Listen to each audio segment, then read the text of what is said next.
type. It's not the computer, it's the furnace, it's the air conditioner. Heard a story of an older fellow, a truck driver, who'd been out all day, driving all day. He was a long way from home, just trying to find some place he could sleep in his truck, and he pulled into a little roadside diner just to get a bite to eat before finding a place to sleep. And he just pulled in, wanted to get a burger and fries and a cup of coffee and back on the road. And the diner was pretty much empty, and as he was sitting there and just got his meal, 3 tough-looking guys on motorcycles pulled into the parking lot. They come in and they just started to harass him and just kind of make confusion in the restaurant. I think they were trying to impress the waitress. And one of the bikers walked past the guy and made some smart comment about him. He just grabbed the guy's hamburger and took a bite out of it. Well, the truck driver didn't want to put up with this, so he just got up, laid some money down, and walked back out to his truck. And as he left, one of the bikers said to the waitress, "That guy wasn't much of a man, was he?" And she looked out the window and said, "He ain't much of a truck driver either. He just ran over 3 motorcycles." We hear stories like this and we laugh. We feel good. We cheer. We think, good for them. They got what they deserved. Don't we think or say, I don't get mad, I get even.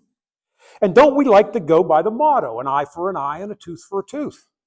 And it's right there in black and white in Exodus, Leviticus, Deuteronomy.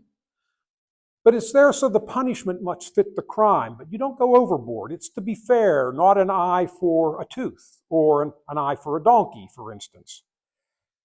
In what we refer to as the Sermon on the Mount, Matthew chapter 5, 6, and 7, Jesus lays out his rules for a holy life, a life to be lived by those who love him.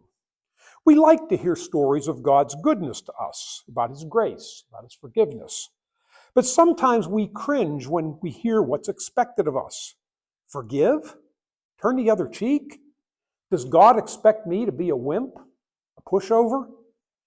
Surely he didn't really mean that, did he? Doesn't the law prescribe in great detail the punishments for crimes and civil offenses? And don't I have the right to defend what is mine? A slap on the cheek was, at that time, and still would be, considered an insult. And we're supposed to just stand there and take it? And offer the other one also? He's kidding, right? And what's this about loving our enemies? I'd just as soon love my family and friends. That's a lot easier. But Jesus didn't come into the world to maintain the status quo. We can do that ourselves quite well.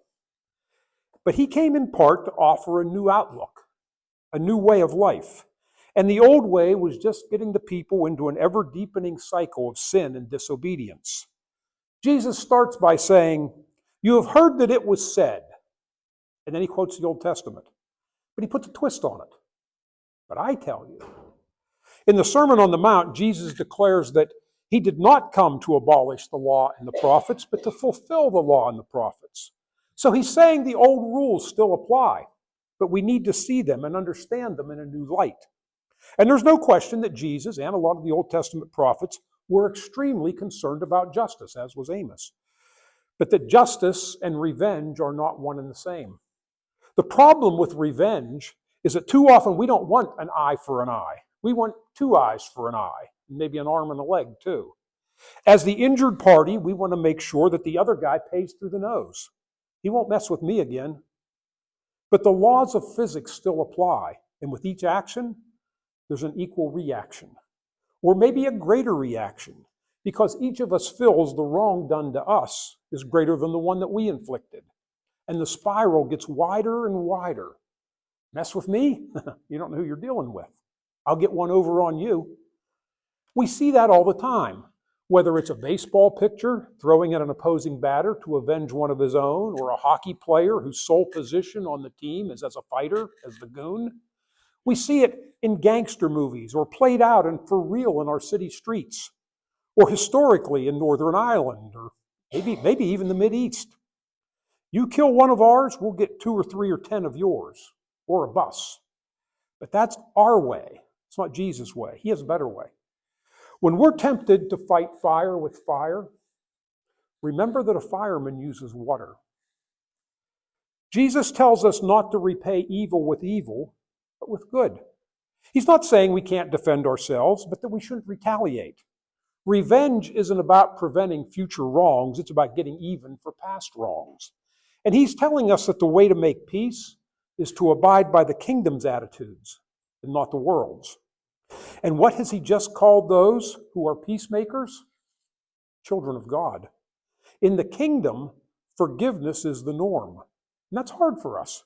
We like to keep track of the wrongs done to us, like a ledger or a balance sheet, so we can square things up. And even if we do forgive, do we forget? Again, that's not the way of God.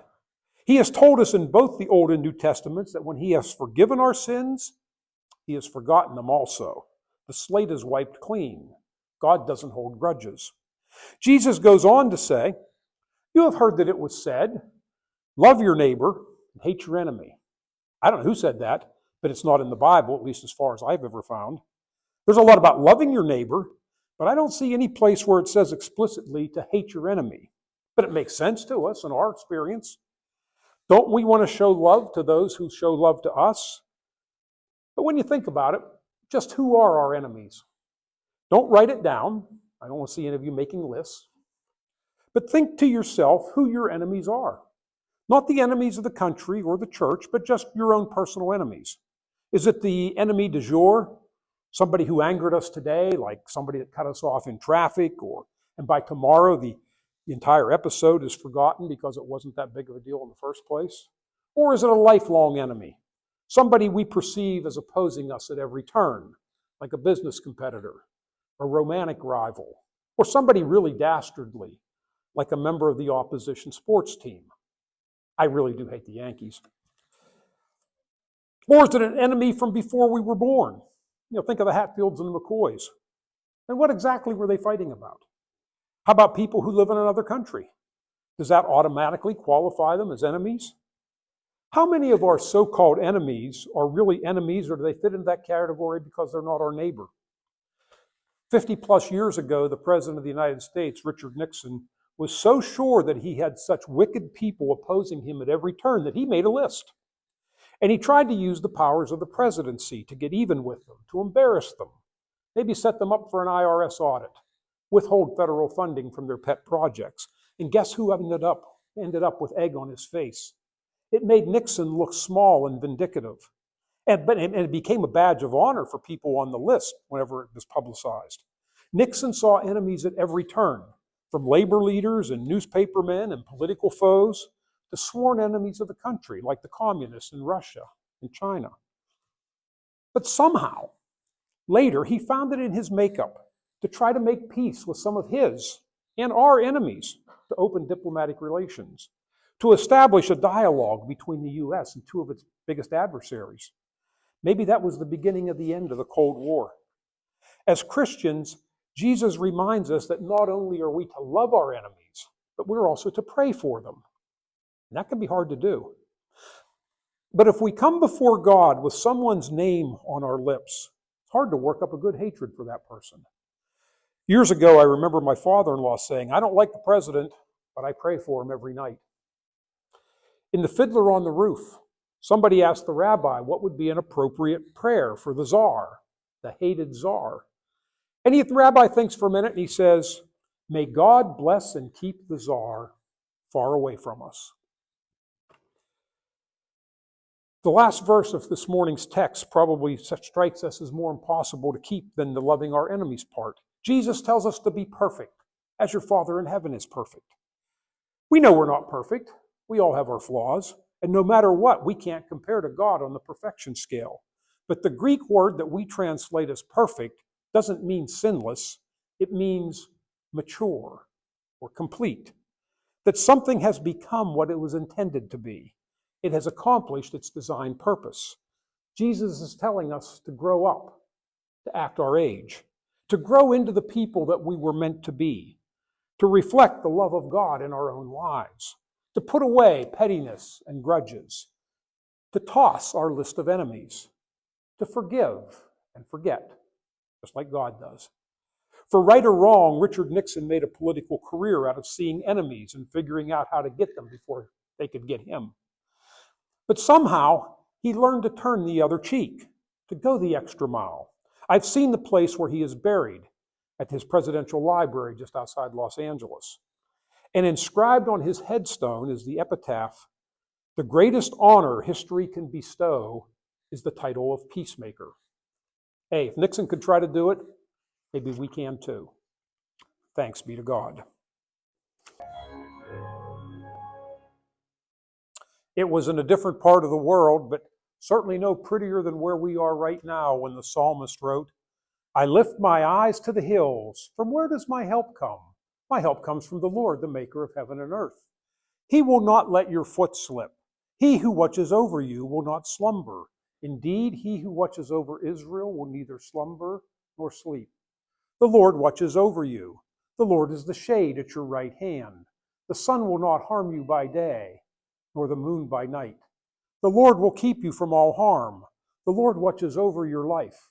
He watches over your coming and your going, both now and forever. Amen." Thank you for listening to our Sunday message online. If you would like to join us, we invite you to our in-person worship that begins at 10:30 each Sunday morning. If you are listening online and would like to make a donation, you may do so by visiting our church website at www.pcmarian.org and click on the Give Now button. May God bless you and have a great week.